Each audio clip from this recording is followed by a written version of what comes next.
साथियों नमस्कार।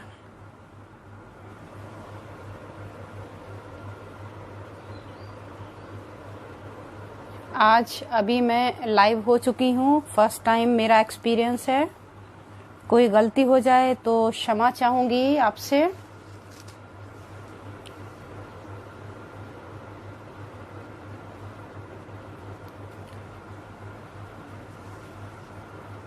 और आज ये जो मैं लाइव आ पाई हूँ फर्स्ट टाइम, उसका सारा क्रेडिट भी हमारे बच्चों को ही जाता है, हमारे स्टूडेंट्स को जाता है।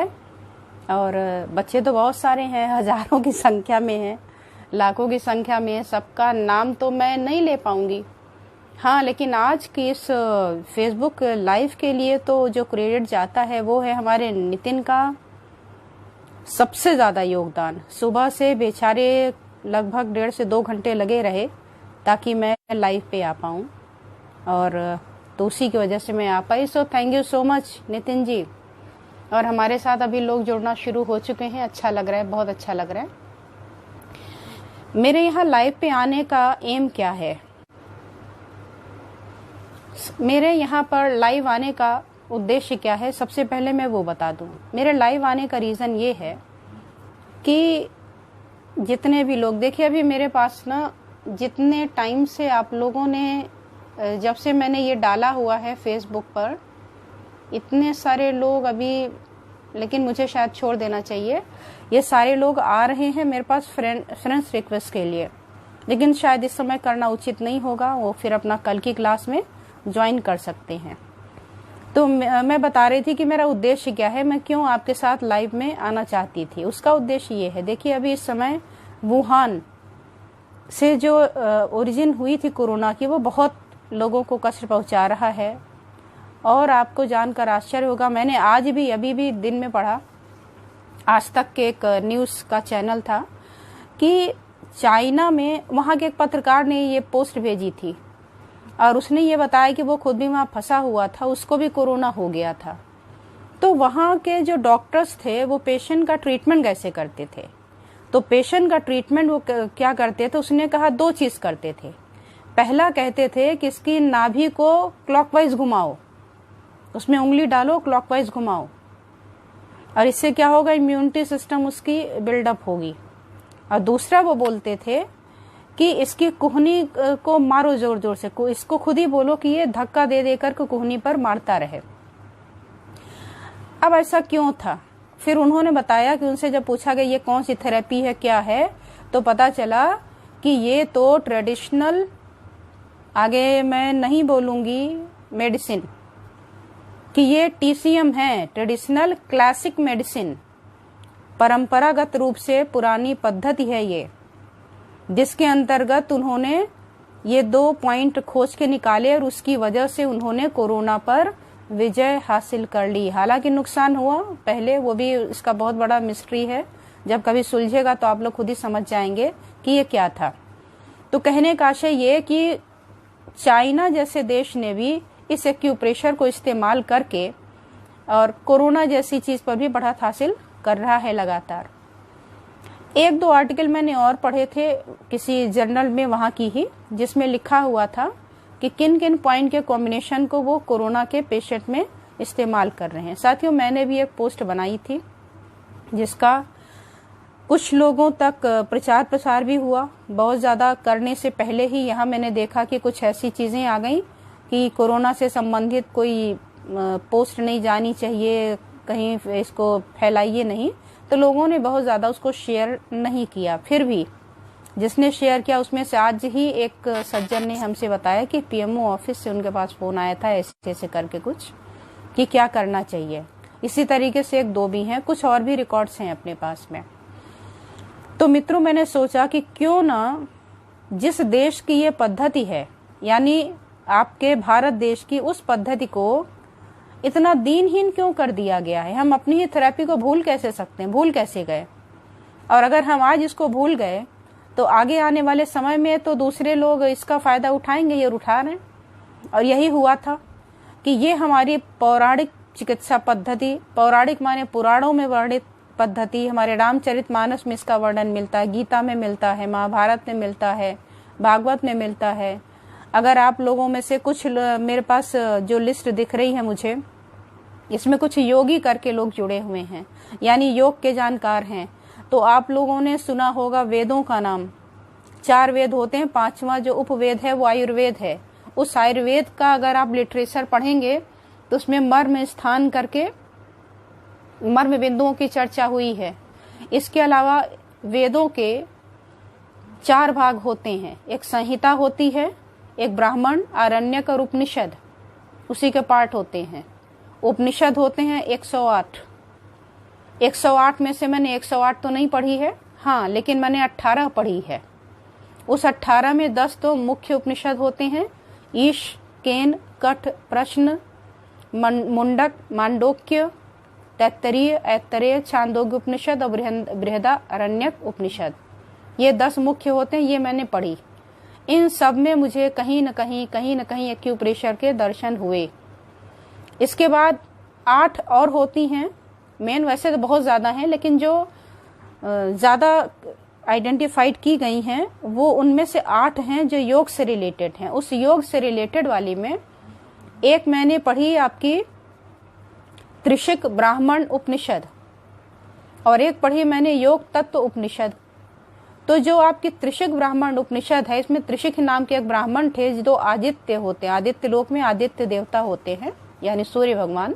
उनके पास वो जाते हैं और पूछते हैं इस जगत का रहस्य क्या है, ये मनुष्य कौन है, प्रकृति क्या है, कैसे है, इसके बारे में हमें बताएं, मानव शरीर में क्या क्या चीजें होती है उसके बारे में बताइए। तो फिर उन्होंने इसमें एक्चुअली उन्होंने योग करके, चूंकि योग का ग्रंथ है तो योग करके 3 चीजें इसमें बताई थी। कुल 165 मंत्र हैं। कृष्ण शुक्ल यजुर्वेद का ये भाग है।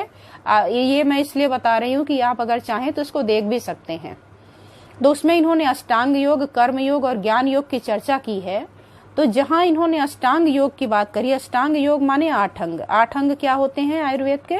वो होता है योग के, वो है यम, नियम, आसन, प्राणायाम, प्रत्याहार, धारणा, ध्यान और समाधि।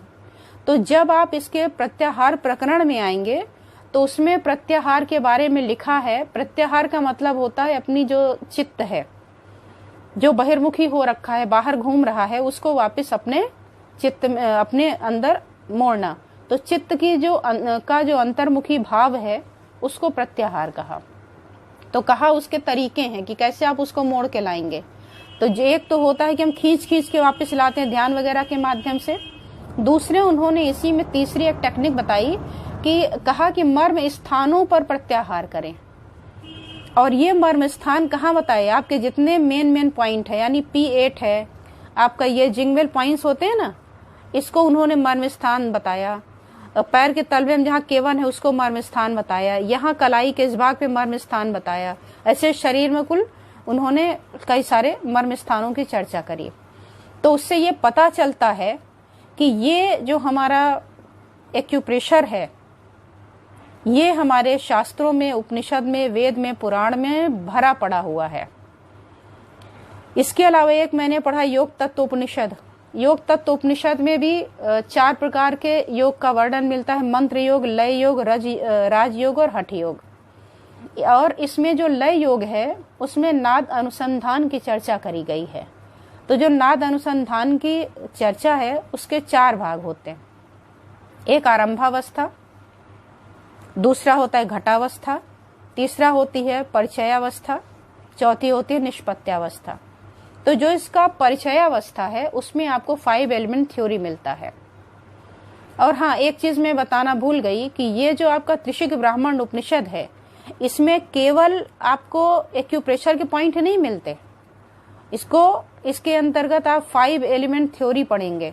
5 एलिमेंट थ्योरी में किस एलिमेंट का कौन सा कलर होता है, इतना तक भी उसमें मेंशन है। यानी कोई भी ऐसी चीज नहीं है जो बिल्कुल आपको लगे कि ये उसमें नहीं था और अभी तो है, ऐसा नहीं था। तो सब उसमें अवेलेबल मिलते हैं। इसके अलावा मुझे जान के इतना घोर आश्चर्य हुआ कि मेरे आश्चर्य की सीमा नहीं थी जब मैंने उसमें टंग डायग्नोसिस पढ़ा। और उसमें विशेष रूप से दर्शाया गया था कि जीभ का कौन सा भाग कितना निकले तो इससे रोगी के कौन से लक्षण, कौन सी बीमारी आपको समझ में आनी चाहिए। इवन ये भी बताया कि जीभ का अग्रभाग कितना निकले तो मृत्यु कितने दिनों में होने की संभावना है। तो इतना बृहद, इतना विस्तृत वर्णन इसमें मिलता है जिसकी इंतहा नहीं। हाँ, दूसरी बात मैं बता रही थी योग तत्व उपनिषद की कि इसके परिचय अवस्था में 5 एलिमेंट थ्योरी का डिटेल हमको मिलता है। इसके अलावा अगर हम बात करने रामचरितमानस की, तो आप बाल कांड से लेकर के और उत्तर कांड तक हर कांड में, 7 के 7 कांड में कहीं न कहीं से आपको मर्म पॉइंट, एक्यूप्रेशर इंग्लिश शब्द है, हिंदी में आएंगे तो इसको मर्म बिंदु बोलते हैं। इन मर्म बिंदुओं की रहस्यमयी तरीके से वर्णन वहां पर सुनने को, देखने को मिलता है। अब आप कहेंगे कहाँ मिलता है, कैसे पता? अब मैं आपका ध्यान, मुझे इसमें थोड़ा सा शाइन कर रहा है, मैं इसको निकालूंगी तब मुझे शायद दिख पाएगा कि कौन कौन इसमें आ रहा है, क्या कर रहा है। चलिए, 98 कैंडिडेट्स अभी इसमें जुड़ चुके हैं। बहुत अच्छा लग रहा है कि आप लोग इतना प्यार देते हैं। ये प्यार देख करके ना बहुत अच्छा लगता है कि ये आप प्यार आप अर्चना दुबे को नहीं दे रहे हैं, ये केवल एक्यूप्रेशर की जिज्ञासा है। उसके भूखे लोग ही हैं जो यहाँ पर इस समय अवेलेबल हैं। मुझे बहुत खुशी हो रही है। देखिए, एक बात मैं आपको बता देना चाहती हूँ कि एक्यूप्रेशर पीछे होने का कारण क्या है। एक्यूप्रेशर जो आज पीछे हुआ है ना, उसका कारण है इसका उचित प्रकार से प्रचार प्रसार नहीं होना। प्रचार प्रसार नहीं होने का मतलब क्या है? प्रचार प्रसार में कमी होने का कारण है लैक ऑफ नॉलेज, ज्ञान की कमी। आप पूरी तरीके से इसको समझ नहीं पाए, इसलिए आपको भागना पड़ा अलग अलग थेरेपी में, अलग अलग जगहों पे, इसीलिए इसकी ये स्थिति हो गई। लेकिन अब आगे ऐसा नहीं होगा। मैंने कृत संकल्प ले लिया है, मैंने अच्छी तरीके से अपने मन में ठान लिया है कि देखिए, मैं कुछ भी हो जाए और कैसे भी हो जाए, आप तक ये विद्या पहुंचाने की पूरी कोशिश करूंगी। अच्छा, कुछ लोग कमेंट बीच बीच में कर रहे हैं मैसेंजर में कि वो हमसे जोड़ नहीं पा रहे हैं। अब मुझे अफसोस है कि मुझे आता भी नहीं है कि मैं उनको जोड़ूं कैसे, तो इसलिए आई एम वेरी सॉरी। मैं इसको सीखूंगी कैसे जोड़ना है, क्या है। 101 कैंडिडेट तो पहुंच चुके हैं। इसमें बहुत अच्छा लग रहा है कि घर के अंदर बैठकर अपने अपने बिस्तर में 102 हो गए। बहुत अच्छा लग रहा है। अभी मुझे और भी टेक्निक सीखनी है कि कैसे हम आपको ज्यादा से ज्यादा लाभ पहुंचा सकते हैं, कैसे आप तक पहुंच सकते हैं। तो मित्रों, आप परेशान बिल्कुल नहीं होंगे, क्योंकि ये बात बिल्कुल सत्य है कि सूर्य नहीं रहा, चला गया। हमारे आदरणीय खेमका जी अभी नहीं रहे। ये अफसोस की बात है और खुशी की बात भी है। खुशी की बात ये है कि हाँ, खेमका जी नहीं रहे, सूर्य चला गया, और सूर्य जब जाता है तो तारे चमकते हैं। अब समय हो गया है आपके उदित होने का, आपके चमकने का, और मेरी इसमें आप लोगों का पूरा सहयोग, पूरा सपोर्ट मिलेगा। आप कैसे भी करके, जैसी भी मदद हमसे हो सकती है, जहां से भी हो सकती है, मैं आपको पूरी तरीके से सपोर्ट करने के लिए कृत संकल्प हूं। मैं आपको मदद करूंगी जहां भी, जैसे भी हो। इसीलिए ये प्लेटफॉर्म मैंने चुना भी है। तो ये बातें रहीं कि अब आप लोगों को ही संभालना है और आप सबको ही इसमें मदद भी करनी है और सब करना है। मेरी जहां तक सपोर्ट होगा, जैसा भी होगा, मैं करती रहूंगी। आपको कहीं से भी निराशा में जाने की आवश्यकता नहीं होगी। आइए, मैं बात कर रही थी कि रामचरितमानस में कहां कहां और कैसे कैसे है। तो मैं एक एक डिटेल चौपाइयों की चर्चा नहीं करूंगी क्योंकि उसमें समय जाएगा। हाँ, लेकिन मैं ये बता दूंगी कि कौन सी चौपाई है जिसके माध्यम से आप वहां एक्यूप्रेशर ढूंढ सकते हैं। और जो हमारे छतनाग में एकेडमी की क्लासेस चलती हैं, उनमें जो एक त्रिपथगा नाम की मैगजीन है, उसमें मैंने ये आर्टिकल डाला भी है कि रामचरितमानस में एक्यूप्रेशर कहाँ कहाँ पर मिलता है। ठीक है, तो आप चाहे तो वहां देख लें। लेकिन सारे लोग हमारे एकेडमी के से जुड़े हुए नहीं हैं, और कुछ ऐसे भी हैं जो बिल्कुल अननोन है, इस थेरेपी के बारे में भी नहीं जानते हैं। तो उसके लिए मैं यहाँ बताना चाह रही हूँ कि रामचरितमानस में एक स्थान पर, और अभी आजकल रामायण भी आ रहा है, रामचरितमानस भी, तो वो भी आपके लिए बहुत ही अच्छा सोर्स है कि आपको सारे प्रमाण वहां के मिल भी जाएंगे और उसको आप पलट भी सकते हैं। तो वहां पर मिलता है कि जामवंत अंगद हनुमाना चरण कमल चापद विधि नाना। अब आप जरा इसको सोचिएगा कि जामवंत, अंगद और हनुमान, ये 3 लोग हैं जो राम जी के चरण कमल हम पैर को नहीं बोलते, पांव को बोलते हैं, फुट को, उसको विभिन्न प्रकार से दबा रहे। अब आप बताइए कि आप किसी का पैर दबाते हैं तो उसकी एक ही दिशा तो होती है, या तो नीचे से ऊपर या ऊपर से नीचे। चरण कमल को विभिन्न प्रकार से दबाने का क्या मतलब है, क्या उसमें ऐसी खासियत है? अब पैर के तलवे को ही क्यों दबाना, हाथ भी तो दबा सकते थे। तो ये पैर को दबाना भी ये बताता है कि एक्यूप्रेशर के प्रैक्टिस के लिए ये उनके पास में जाते थे और प्रैक्टिस करते थे। आप बोलेंगे ये कुछ भी, ये तो कपोल कल्पित कल्पनाएं हैं। नहीं, इसका प्रमाण मैं आगे आपको कई जगह पे दूंगी कि रामचंद्र जी के पास में, लक्ष्मण जी के पास में, सीता जी के पास में, इन सब के पास में ज्ञान का अथाह भंडार था एक्यूप्रेशर का। विभीषण के पास एनाटॉमी फिजियोलॉजी का भयंकर ज्ञान था, हनुमान जी के पास भयंकर ज्ञान था। ठीक है, तो अब आती हूं मैं लक्ष्मण जी का, राम का, सीता जी का, सबका एक एक धीरे धीरे बारी बारी से मैं प्रमाण देती जाऊंगी। एक जगह पे मंथरा का प्रकरण आता है जहां पर लक्ष्मण जी ने उनको चोट पहुंचाई थी। आप लोगों ने अगर देखा होगा तो ध्यान होगा, उसमें सीधे सीधे इसको हंसी के रूप में भी लेते हैं, हालांकि ये गलत है कि उन्होंने मारा, वो गिर गई, उनका मुंह फूट गया और चोट लग गई। रामचरितमानस में चौपाई बिल्कुल स्पष्ट रूप में है, फूटे कुबड़ और फूट कपारू, ऐसे करके है कुछ, कि उनका कुबड़ फूट गया, उनका माथा टूट गया। ठीक है, लेकिन उसके बाद से उस मंथरा दासी के कुबड़ का जिक्र कहीं पर भी नहीं आया। उन्होंने कहाँ मारा था? कुबड़ पर मारा था। जहां पर यह कुबड़ है वहां पर जो स्थान मिलता है हमें, वो है यूरिनरी ब्लैडर का 15 नंबर पॉइंट। और यूरिनरी ब्लैडर का जो 15 नंबर का पॉइंट होता है वो हार्ट का, यानी ब्लड सर्कुलेशन का फंक्शन का पॉइंट है। हार्ट का फंक्शन का पॉइंट माने ब्लड सर्कुलेशन को बढ़ाने का पॉइंट।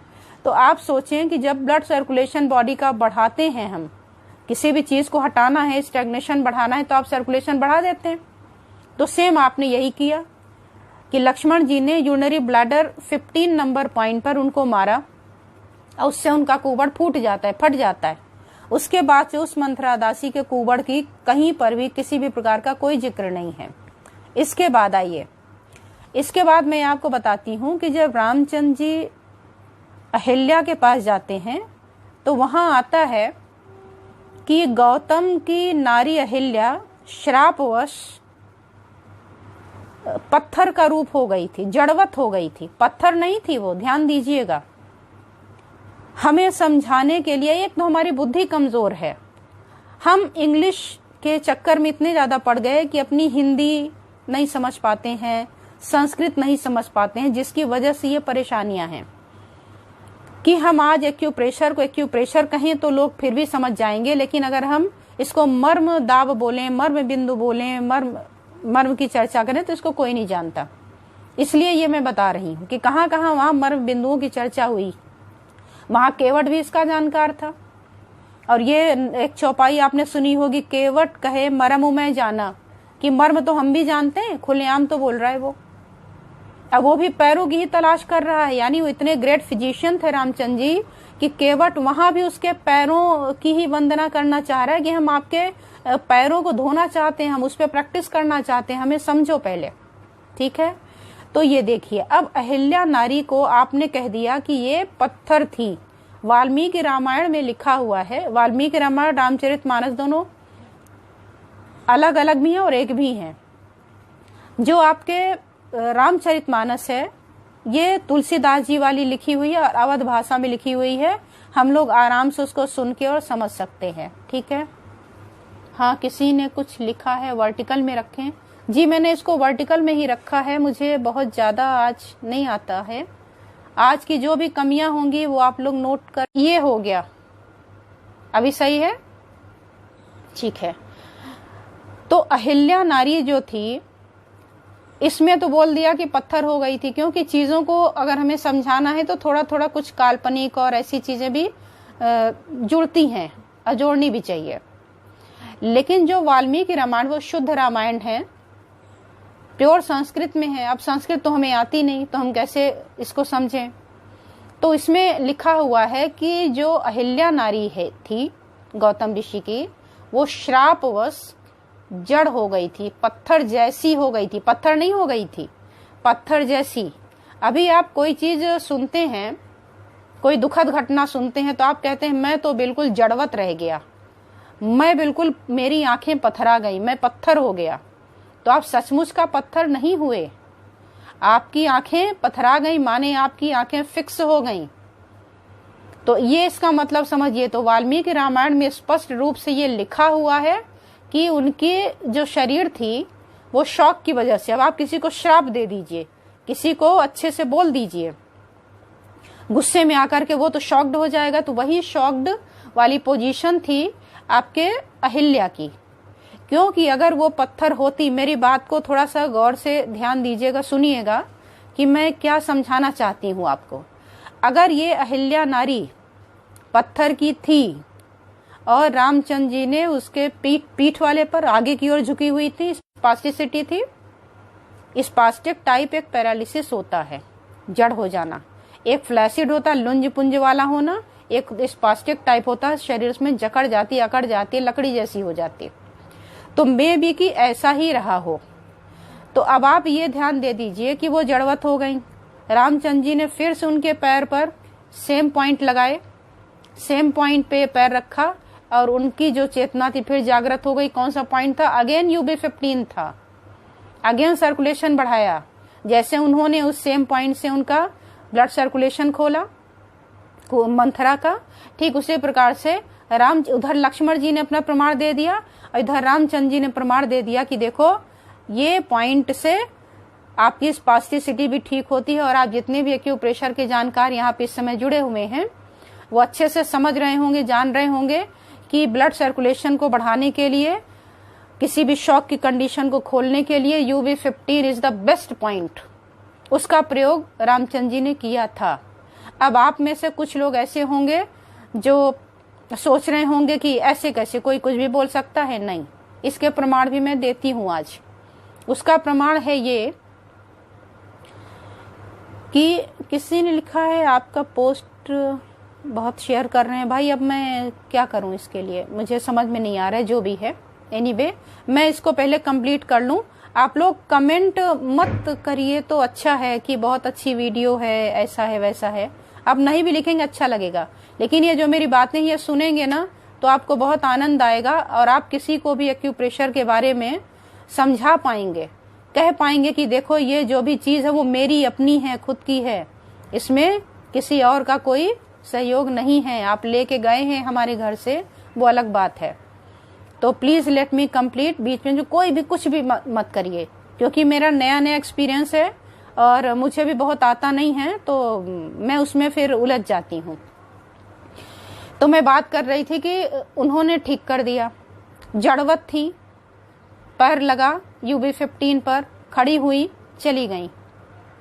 आप कहते हैं कि नहीं वो तो पत्थर ही थी, मैं मान लेती हूँ थोड़ी देर के लिए, हाँ वो पत्थर थी। तो अब आपसे मेरा एक सवाल है, अब इसका आंसर आप जरा दीजिएगा अगर आप देना चाहें तो, कि अगर पत्थर से मनुष्य या नारी नर कोई भी बनाने की ताकत भगवान राम में थी, तो उस जंगल में क्या केवल एकमात्र ही पत्थर था, एक के अलावा दूसरे पत्थर नहीं थे? और आपकी जानकारी के लिए मैं याद दिलाना चाहती हूँ कि जो लंका पर चढ़ाई करी गई थी वो शायद पुल के माध्यम से ही करी गई थी, और उस पुल का जो निर्माण किया गया तो पत्थरों से ही किया गया था। राइट, मानते हैं? अगर वो पत्थर का पुल था, सोचिए, तो पैर रखते रखते ही आगे वो पैर रख रहे होंगे, पीछे एक स्त्री तैयार, आगे उन्होंने पैर रखा, पीछे एक पुरुष तैयार, तो पीछे तो लाइन लग गई होती, लेकिन ऐसा तो रामचरितमानस में कहीं भी नहीं दिखाया गया। तो इसका क्या मतलब है?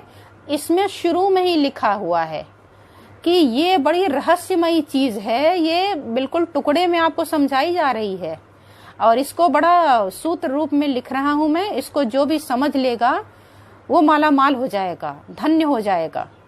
समझ रहे हैं आप? तो इसलिए इसको इशारे में लिखा गया था। अच्छा, ये दूसरा हो गया। इस समय कल संयोग से मैंने टीवी पर देखा राम सीता जी का अशोक वाटिका में, अभी हनुमान जी वहां गए हुए हैं, लंका दहन की तैयारी हो रही है शायद, क्योंकि मैंने थोड़ा सा ही देखा और मैं वापस आ गई थी। अब वहां आप देखिए सीता जी के पास सभी रावण जाते हैं, जाएंगे, आप रामचरितमानस में पढ़ते होंगे।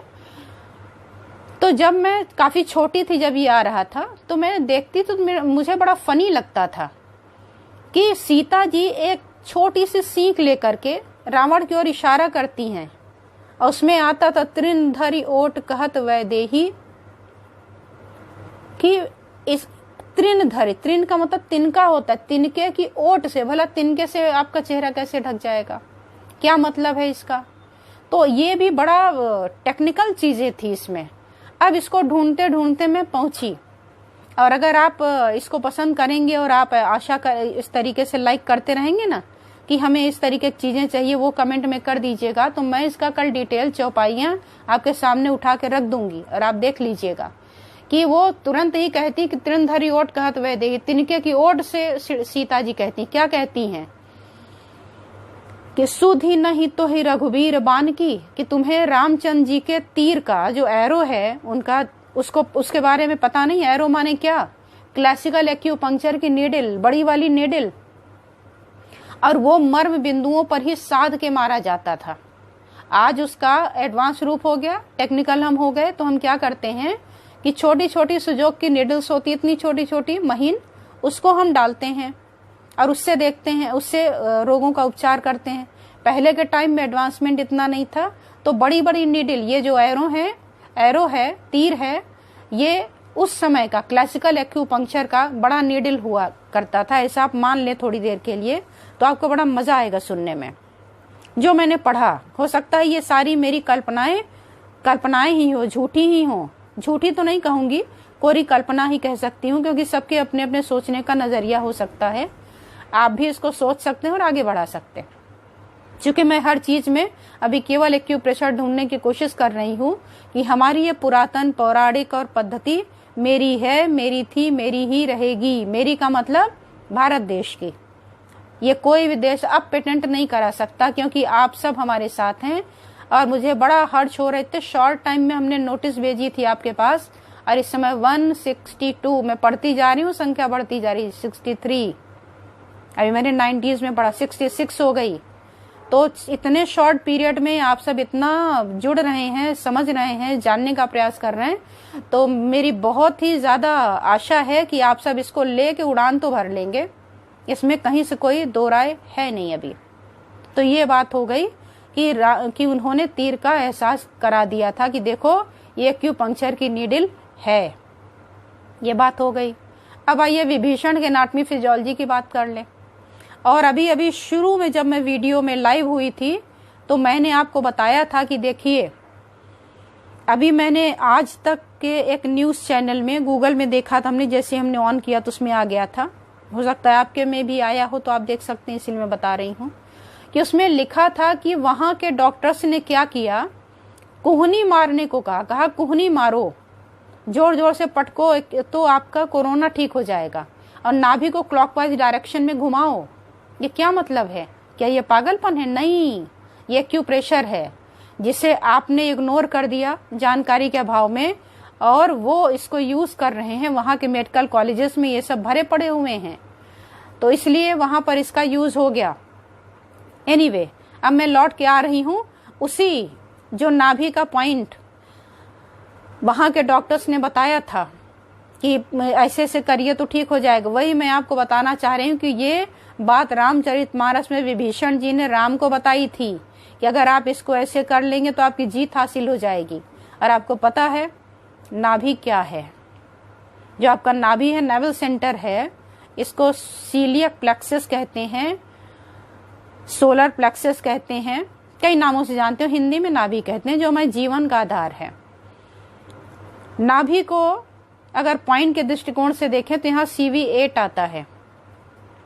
CV8 के चारों तरफ हमारे विटामिन के पॉइंट होते हैं।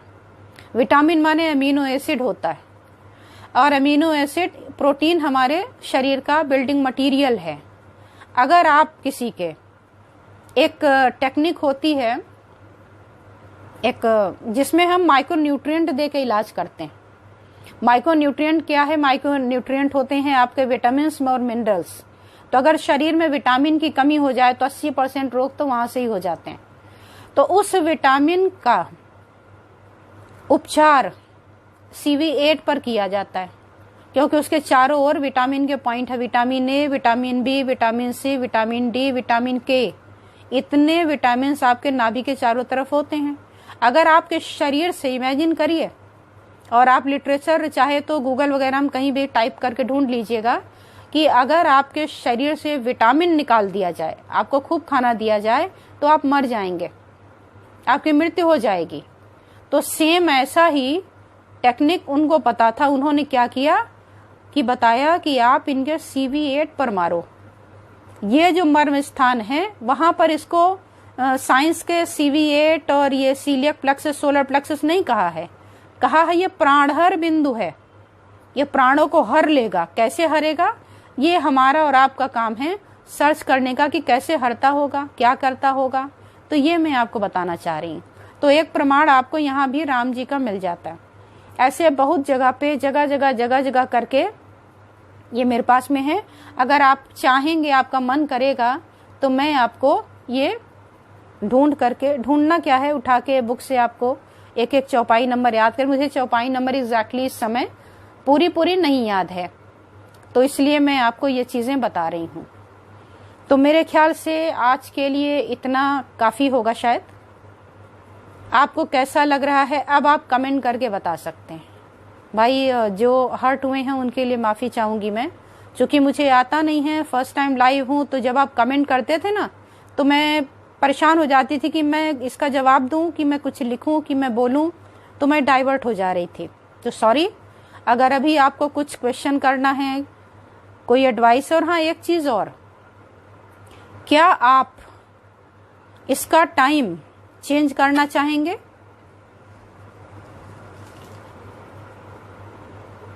अभी मैंने 4 बजे का टाइम रखा है, 4 से 4:30 का।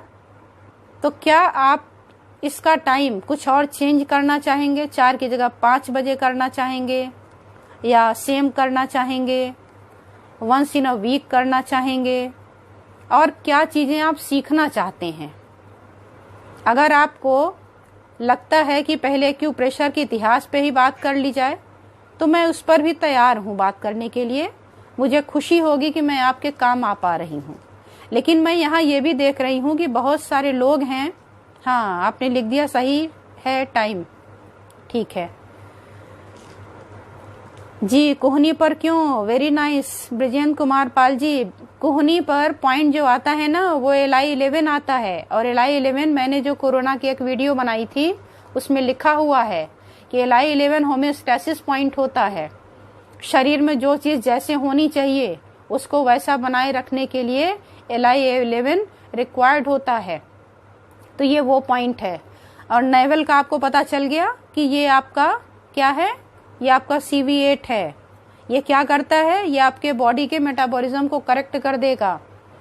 सारे नर्व्स की एंडिंग यहीं पर है। यहाँ से सारे ऑर्गन को सोलर प्लेक्सस क्यों कहते हैं? कि जैसे सारे आपके सोलर प्लैनेट्स होते हैं ना, जो आपके जुड़े होते हैं, वैसे ही आपके शरीर में जो ऑर्गन हैं वो जुड़े होते हैं आपके नेवल सेंटर से, यानी आपके सोलर प्लेक्सस से। तो अगर आप सोलर प्लेक्सस को पंक्चर कर देते हैं तो व्यक्ति की मौत होनी निश्चित है। और आपको अगर इसका प्रमाण चाहिए, इसका मैं बता देती हूँ। मैंने एक्सपेरिमेंट किया। आपकी बारी है। किसी भी चीज को करने के लिए रिस्क तो आपको लेना ही पड़ेगा। क्या रिस्क लेना है? मैं आपको मौत तक नहीं पहुंचाऊंगी, चिंता मत करिए। आपको क्या करना है? आप CV8 पर एक सेलोटेप होता है ना, प्लास्टिक वाला, वो प्लास्टिक का सेलोटेप नेवल पे लगा दीजिए। आपका शरीर सूखने लग जाएगा धीरे धीरे। याद रखिए, जिनका वजन ज्यादा है वो कम करने के लिए इसका प्रयोग ना करें। वो शरीर से सारे आपकी एनर्जी को निकाल देगा, बहुत परेशानी में आप आ जाएंगे। तो ये हो गया। अच्छा, तो ये टाइम, किसी को कोई क्वेश्चन करना हो तो आप पूछ सकते हैं। अभी मैं किसी टॉपिक पर आऊँ नहीं आऊँ मुझे समझ में भी नहीं आ रहा है, आना चाहिए नहीं आना चाहिए, लेकिन निकट भविष्य में। अच्छा, 1 hour per day class please. हाँ, सलमान जी लिख रहे हैं कि 1 घंटे की क्लास होनी चाहिए। सलमान जी, मुझे लगता है कि बच्चों को ज़्यादा नहीं परेशान करना चाहिए। अगर ज़्यादा परेशान करेंगे तो दूसरे दिन के बाद से वो भाग जाएंगे। अभी इस समय 170 की संख्या पहुंच गई थी, 153 हो गई बोलते बोलते। करूंगी मैं, ऐसा नहीं है। हाउ टू ट्रीट सीरिएट, टोन या सीरिएट क्या करना है, ये लिखा है। तो इसको हमने बताया कि उन्होंने लिखा क्लॉकवाइज घुमाना है। क्लॉकवाइज घुमाने का मतलब होता है टोन करना। तो ठीक है, अभी मैं विदा लूं आपसे इस उम्मीद के साथ। अच्छा, 1 hour per day is better. Thank you, ये सब आप लोगों का प्यार है, बहुत अच्छा लग रहा है। कमर दर्द की क्लास, वेरी नाइस। ये हमारे एक राकेश जी हैं, उनका भी रिक्वेस्ट आया था। कलर भी सिखाऊंगी, सब कुछ सिखाऊंगी। टैपिंग ऑन सीविएट विल हेल्प, हो सकता है, बहुत ही अच्छा है। अभी मैं क्या करूंगी कि कल एक्यूप्रेशर के ही इतिहास पे थोड़ी सी और बात कर लूंगी, ताकि आप किसी से बात करने लायक हो जाएं। पहले हमें बात करना आना चाहिए। आप इसको अदरवाइज मत लीजिएगा। अदरवाइज का मतलब ये होता है, सॉरी, देखिए ये कमेंट पढ़ते पढ़ते मैं अपने ट्रैक से हट जाती हूँ कोई बात नहीं। तो मैं कह रही थी कि देखिए, बिल्कुल ध्यान से उतर गया मैं क्या बोल रही थी, उस कमेंट में खो गई जाके।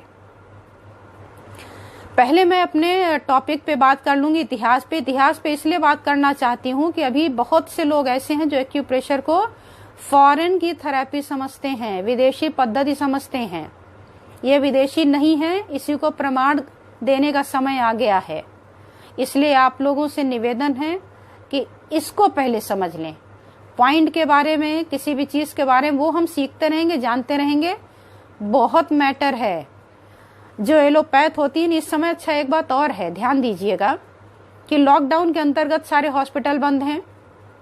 हॉस्पिटल बंद हैं, और मजेदार बात देखिए, एक सर्वे आई है कि आपका जो कब्रिस्तान है, जो आपका शमशान घाट है, वो भी बंद है।